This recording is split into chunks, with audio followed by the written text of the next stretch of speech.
Have you ever found it difficult to look behind you while cycling without swerving or changing direction? In this video, we're going to give you tips and tricks so that you find looking behind you a walk in the park. Chris, you done doing your makeup? Oh, sorry. Come on, let's go. And why would you need to look behind you, I hear you ask? Well, safety. It's important to know what's coming up the road behind you, especially as you need to make a turn or move out into the road to avoid any obstructions, for example. But before you can even start to think about looking behind you, you need to make sure there are no obstructions up the road in front of you. So observe carefully what's coming. Do you need to avoid a pothole? Is there anything you need to brake for? And then once you are confident there are no obstructions up ahead, you can start to think about looking behind you.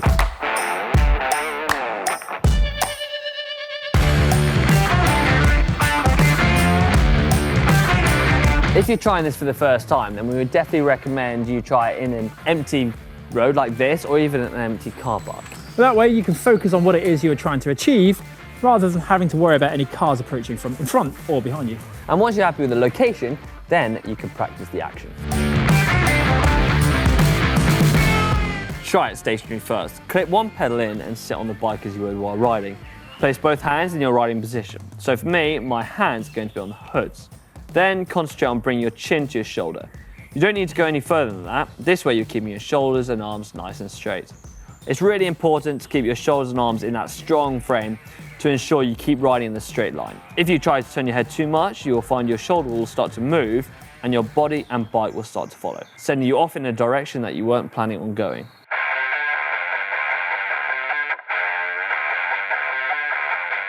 And how long should you look behind you for? Well, it's just a glance. You don't need to look over your shoulder for a prolonged period of time. All you need to do is check there's nothing coming up behind you quickly.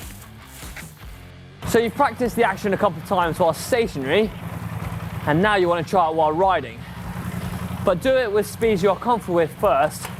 But all you have to do is go through the same steps.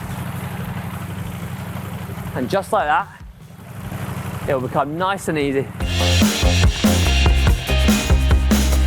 This may seem like a really simple skill, but it's one that is often overlooked, and it really will make you feel like a more competent and confident cyclist when out on the open road. Not only that, but it is also a potential lifesaver. Knowing what's coming behind you is absolutely crucial when riding out on the open road. Yeah, you want to know when cars are coming up behind you, and you want to get that glimpse of your friend losing touch with your wheel. Trust me, that is something you do not want to miss.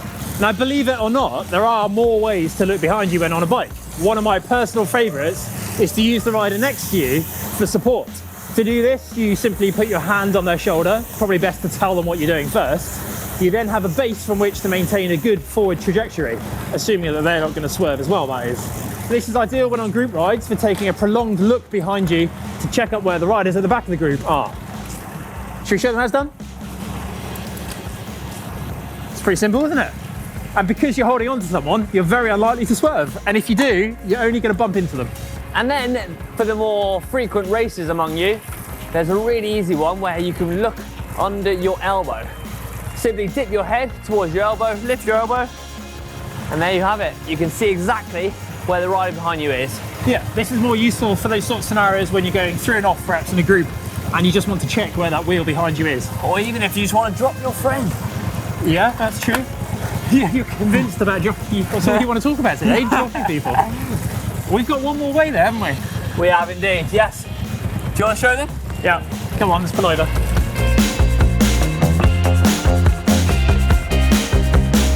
And lastly, there are mirrors.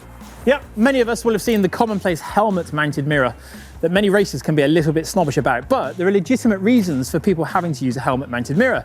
Anyone that's had a neck injury or lacks a little bit of flex in their upper body will find it a lot easier being able to look behind them quickly. And then you have these, the bar end mounted mirrors that our friends over at Corky sent us to try out. The Corky bar end mirror is a viable alternative to physically turning around and looking over your shoulder. It's light, it's discreet. In fact, when you're not using it, you barely even notice it on the bars. There you have it, all our tips and tricks to be able to make looking behind you nice and easy. If you did enjoy this video, then what do you do, Chris? Give us a big thumbs up. And for more how-to videos, why don't you click down there on the mirror.